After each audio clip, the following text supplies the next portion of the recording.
Welcome to the business of being healthy, where we are passionate about treating our health as good as we treat our wealth. Shelly Bryan here, and I am obsessed with sharing real life experiences and wisdom to help save you time, heartache, and money as you continue to grow personally and professionally. Twice a week, we push aside that BS to take massive intentional action. And I promise by tuning in, you will receive the straightforward talk you've been waiting for, filled with actionable steps that will inspire you to achieve the health and wealth you desire while you are building your empire.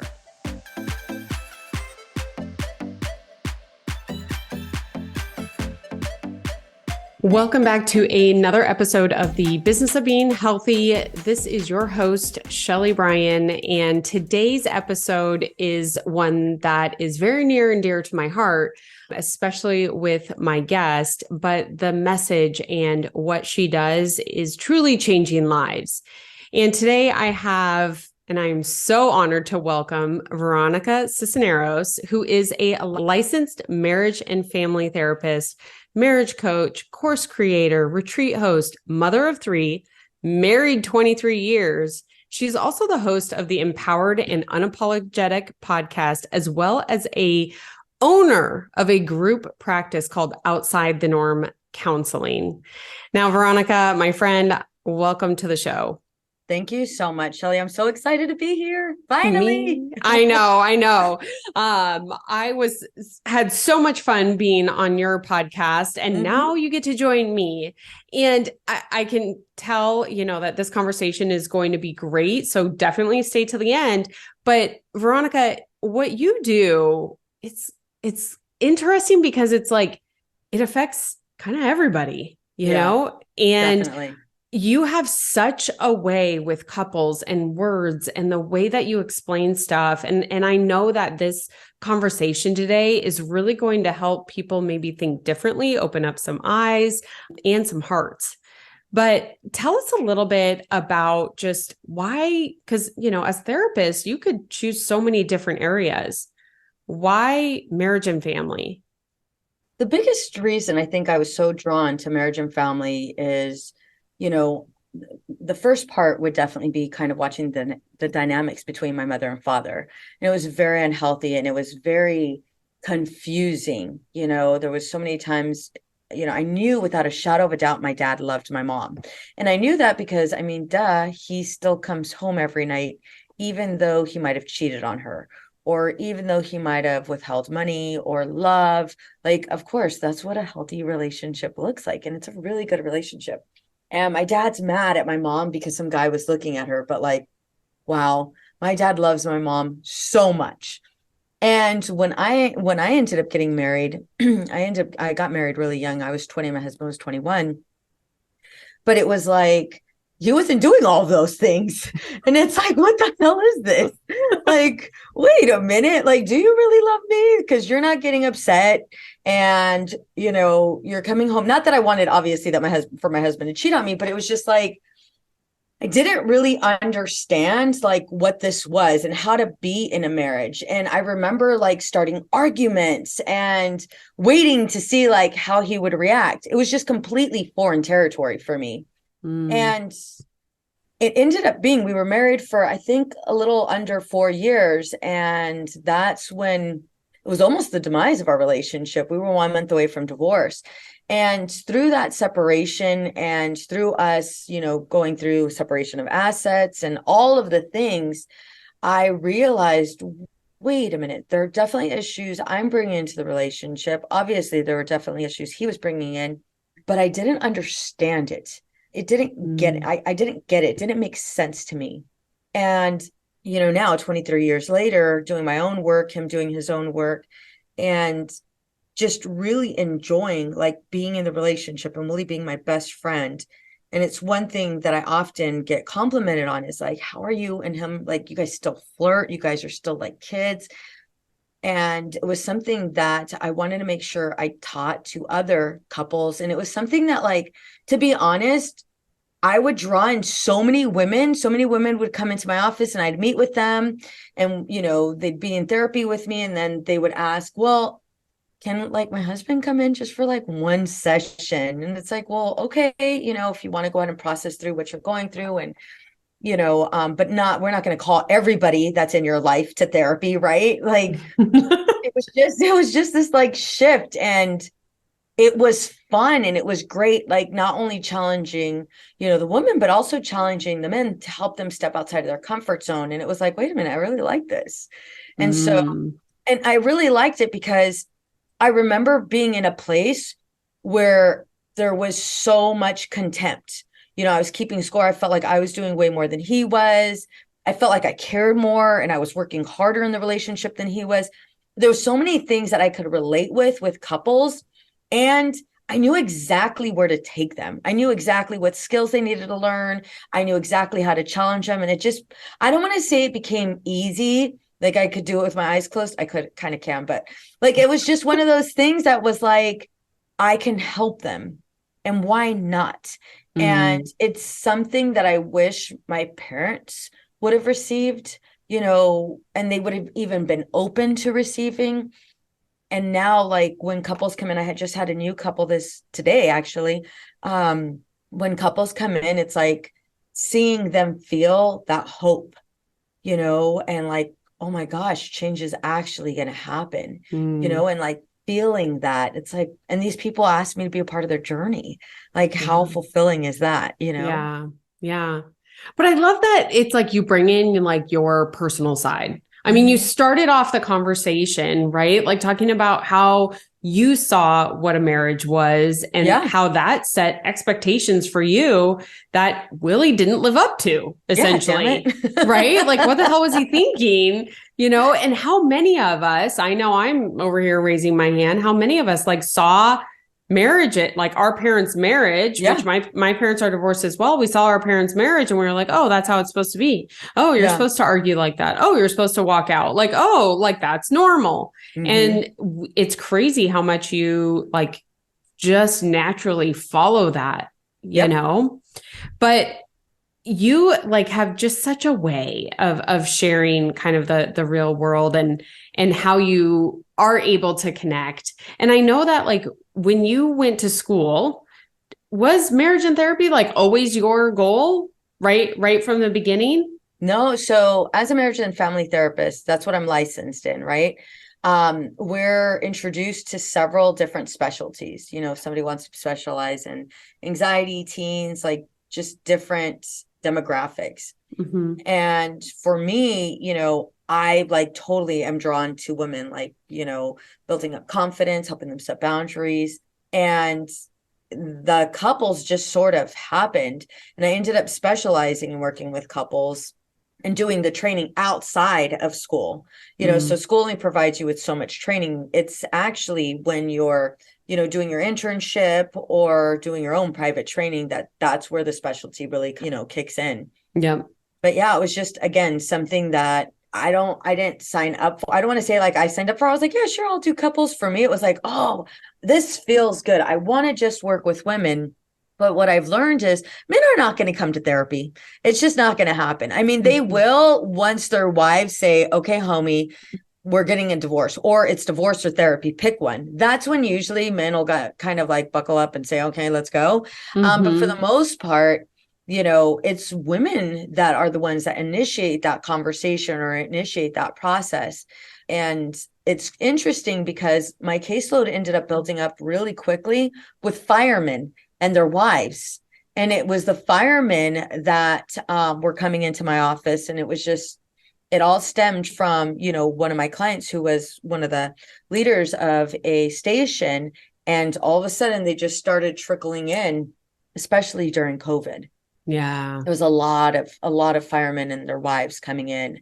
And I could relate with them. My husband he's a retired Marine. And so, it runs parallel with some of the things, not all, but just like with, my husband with deployments, them with, when they're gone and what that feeling is like in the home. Yeah. And I mean, I think that's where like why what you do is so important, especially with like high achieving women or high achieving couples, right? Whether one is out there going and, tackling the world and one is at home, that can cause friction. And so it's like you have this like business marriage. And then you also have your marriage, right? And being able to manage both can be, I mean, I'm sure create such challenges. And it's like with the firemen, I'm thinking about like they have what, 12-hour shifts, I believe, right? Yeah, it's crazy. Yeah. So they have 12-hour shifts. Well, you think about like doctors can work 4 10s, right? Or someone that's managing countries abroad, like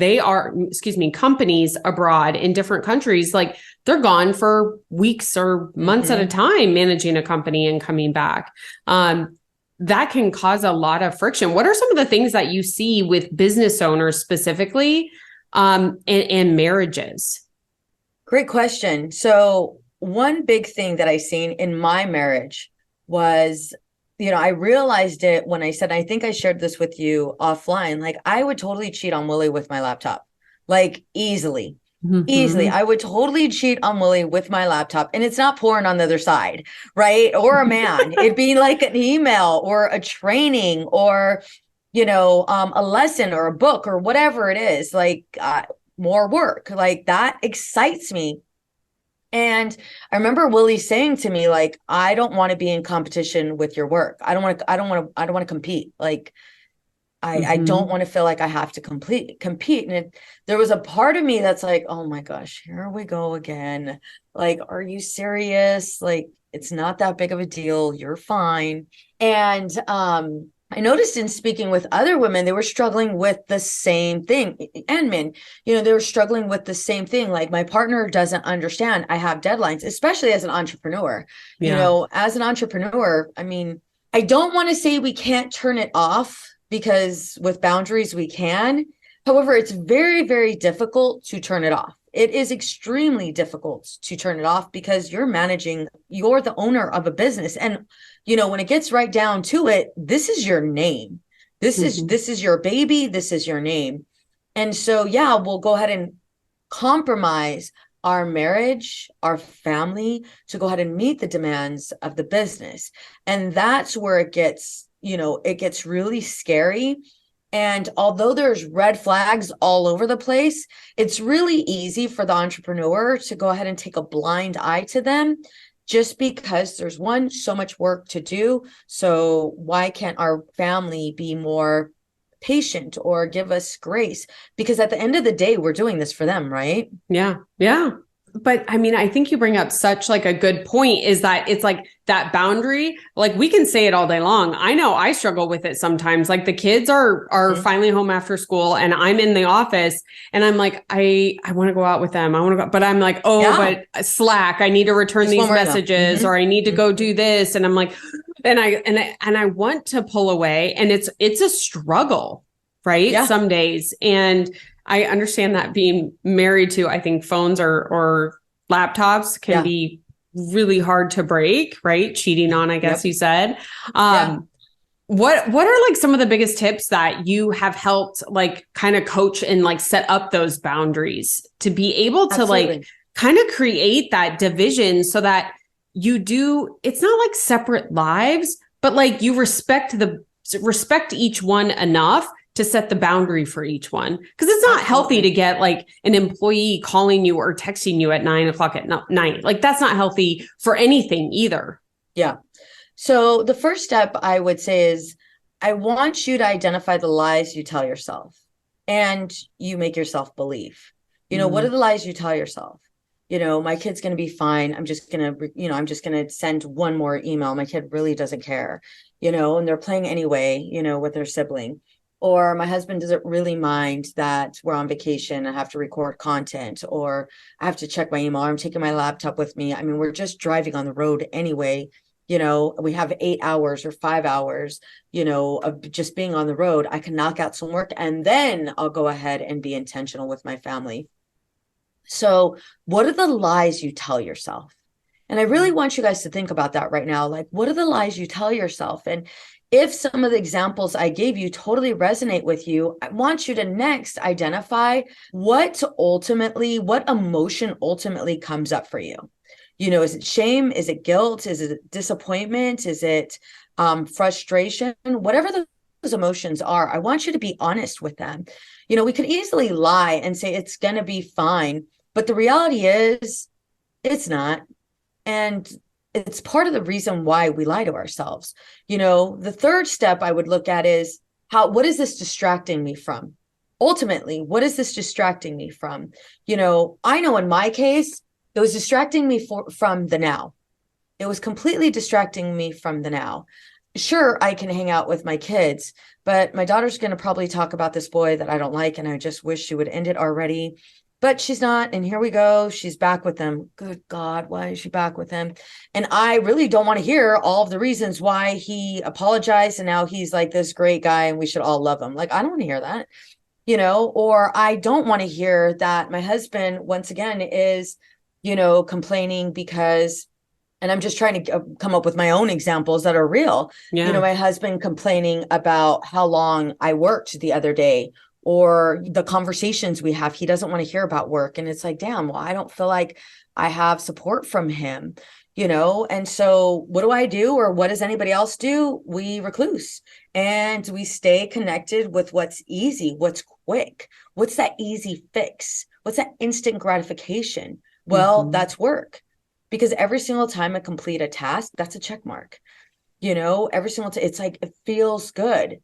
But the reality is, we can literally drown ourselves in so many tasks. And why essentially are we doing that? Which would lead us to the next step. Why? Why does this matter more than being in the present moment on purpose?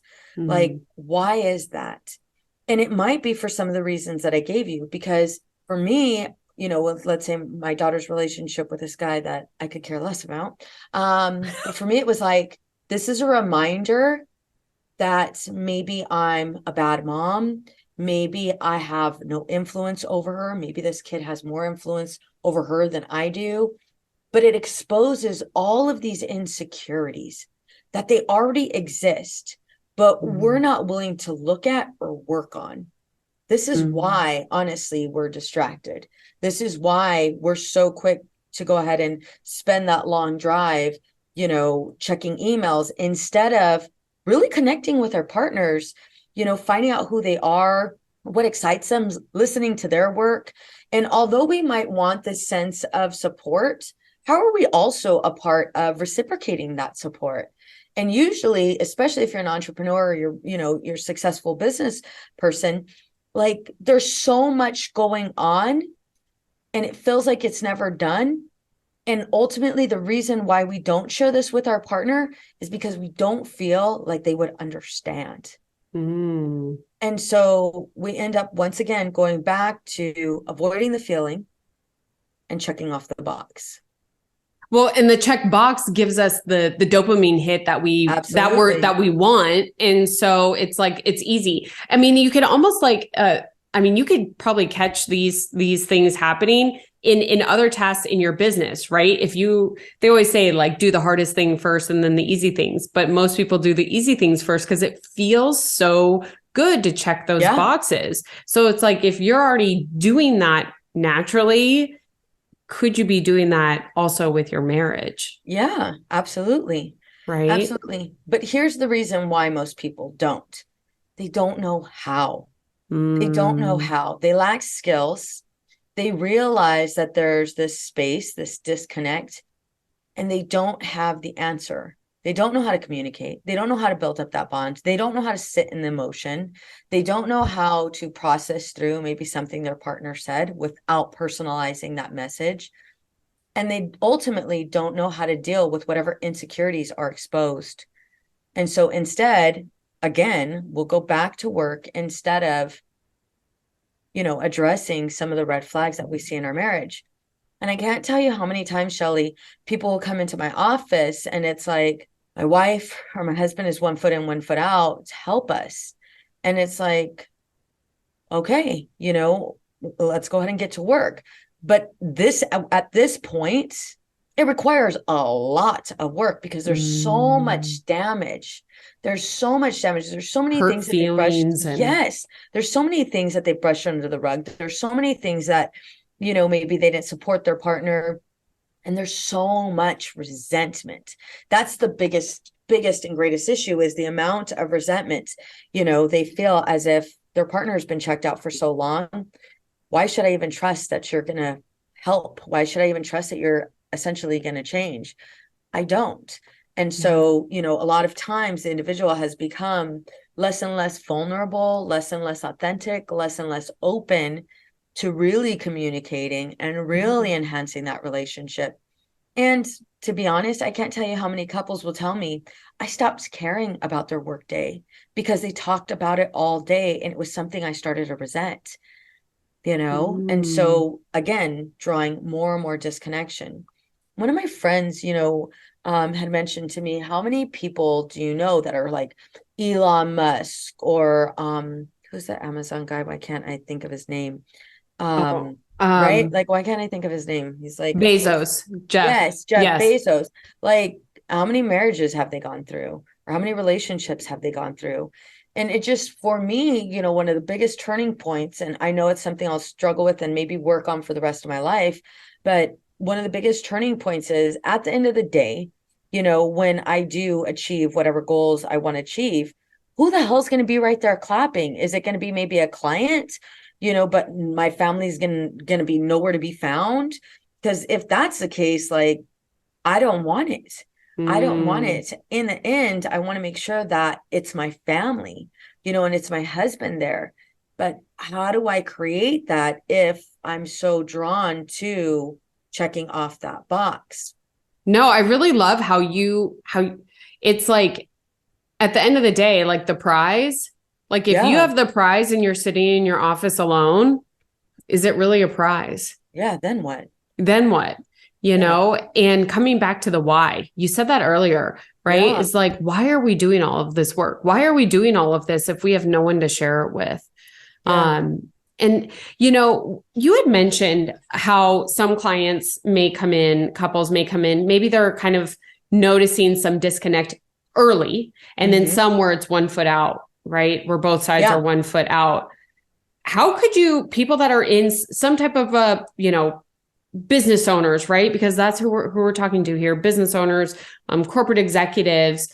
How can they recognize kind of the small issues first before they get to that point to maybe reach out and like ask for help and coaching? And I also want to address, so that's number one, but I also want to address like just the term like therapist, right? To go to therapy versus like coaching and whatever, right? Yeah. Because I want to kind of address both of those because I want to give people like some insights to maybe like recognize something early. Absolutely. Before it gets bad. It's like your health. Your body is usually telling you something before you have the heart attack or before you lose the eyesight. Like me, your body is telling you something, but you're not paying attention. So how can we help people see early, maybe their marriage is not on a strong step right now? So a couple things, and I'll say one statement and then I'll move on to some more examples. The only thing that separates us from a divorced couple, and Gottman said this, the only thing that separates us from divorced couples is divorced couples forget the value of the marriage. And so I want you to think about that. They forget the value of the relationship. And now that you're thinking about that, I want you to think about the last time you went out on a date with your husband that didn't involve work. It was just you and your husband, and you guys were away, on a vacation, or you guys were out to dinner. And I want you to think about, like, how long ago was that? Was it a month ago, a year ago, 2 years ago? Do you find yourself coming up with an excuse of, well, wait a minute, what about people who have kids? And, wait a minute, I have a really busy schedule, and, me and my husband's schedules don't line up. If you're coming up with those excuses right now, because I'm gonna call you out, that's exactly what they are. If you're coming up with those excuses, then I'm gonna tell you right now, you are definitely on that path. Another sign is when you are avoiding dates, but the other part is, and I don't want to say this one, but weaponizing sex. There it is. When you start keeping score, I'll go to the weaponizing sex after. I mean, we're there. Just go, know, Veronica. Right? We're already there. So when you start keeping score, one example that I wanted to give was, I remember Willie was like, hey, can you go ahead and wash your dish? All the other dishes are washed. Can you wash yours? And I was like, sure, and I ended up doing something else. And he's like, well, are you going to wash your dish? And it's like, yeah, like, what the hell is this? And he's like, well, you should do it. And I'm like, well, I'm gonna. And I immediately thought, I'm not gonna freaking wash this dish. One of the kids will wash it, right? But it was also, Willie was trying to tell me something. He wasn't saying it directly, but he was trying to tell me something. And I ended up asking him, help me understand what washing this dish represents. Mm. And he looked at me and he's like, you're not here. You're not here. You're here physically, but you're not here. And I was just like, oh shit, this has nothing to do with the dish. Like, Yep. but it was him. He was starting to keep score. He was starting to keep score. And it was like, that was definitely a red flag. It's not red flag like, oh my God, my marriage is going to end. However, it is definitely a key indicator that resentment is in the relationship. And I'm going to tell you right now, resentment is a silent killer of marriages. It is. It's the silent killer of marriages. And it was that moment that I realized I need to pay attention to these red flags a little bit more, because this is a red flag. Yeah. Another one, we'll go to the sex one, is, how often are you weaponizing sex? You'll say you'll do it and then you're busy, you're tired. Well, what exactly made you tired? Were you working on your way home? Did work never end and now you're in bed? Well, guess what? You took that time away from you, because I'm going to tell you right now, I know you enjoy it, right? But you took that time away from you. You took that moment away from your marriage. Because of what? Because you wanted to check off a box, and you validated your reasons for not having sex because you're tired. But nobody got married nobody got married and signed a contract of celibacy, but we find ourselves so overwhelmed, so tired, so burnt out with nothing to give to our families. And I'm going to tell you right now, I've definitely been guilty of this. And like I said, I'm a student and I will be a student for the rest of my life. But one thing that probably sets me apart is the fact that, for one, that I'm a therapist, but in addition to that, I definitely pay attention to these signs. I 1,000% pay attention to these red flags. It's very, very important to me that I pay attention to them, because I know I will never be able to replace, nor do I want to replace, my husband. Yeah. And I don't want to go into the collateral damage that happens to our kids. There's no way in hell, because I'm going to tell you right now, even grown ass adults that their parents divorced when they were older, I can't tell you how many times we have clients that come into our office because they struggle with that separation. They struggle with the end. And I'll get to your next question. You had asked about the differences between, coming to a therapist versus coming to a coach. Yep. You're going to want to come to a therapist when you are starting to exhibit symptoms of depression. You're starting to exhibit symptoms of anxiety. You're starting to struggle with sleeping. You're starting to maybe even have passive thoughts of suicide. You find that, maybe even your partner is struggling with one of those things, or something else, something else mental health related. But with a therapist, we're going to take a deep dive into your past and how you're recreating patterns. We're going to help you see patterns.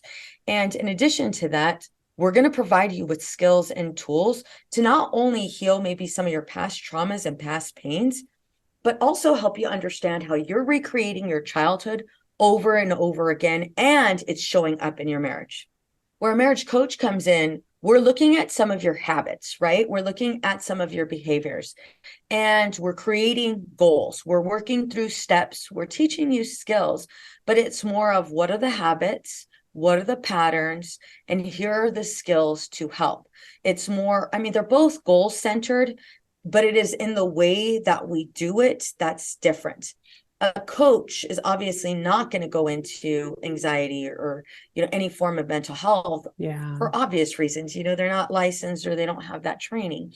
And so it's really helpful if you're able to discern between, like, well, which one do I actually need, and which one am I open to? Because one thing that I realized, and it took me a minute to realize, and it was actually because of a business coach that I had, and I shared this with you, Shelley, Yep. she had mentioned, to me, she's like, well, I know if I told my husband we need to go to marriage therapy, he would automatically think I wanted a divorce. Or if I told him we were going to a marriage coach, there would be some form of hope. It would feel not so doomsday, right? Yeah. And so that's what you want to look for when you decide which platform you're looking for. Yeah. Yeah. And so I think it's really interesting, just kind of, obviously words have meanings, right? Coach versus therapist, but just recognizing those signs early are so powerful, to really creating that change. Absolutely. Not only for yourself, but for your marriage, right? For your Definitely. business, right? Because if there's trouble in the marriage, could be trouble in the business too, right? Following it. Oh, 1,000%. One thing I realized was I was spreading myself so thin. And although in my mind, I'm performing nonstop, the reality of that was I was tired. I was easily irritated. I was easily frustrated, and it just felt like my life, it felt like a job, like it never turned off.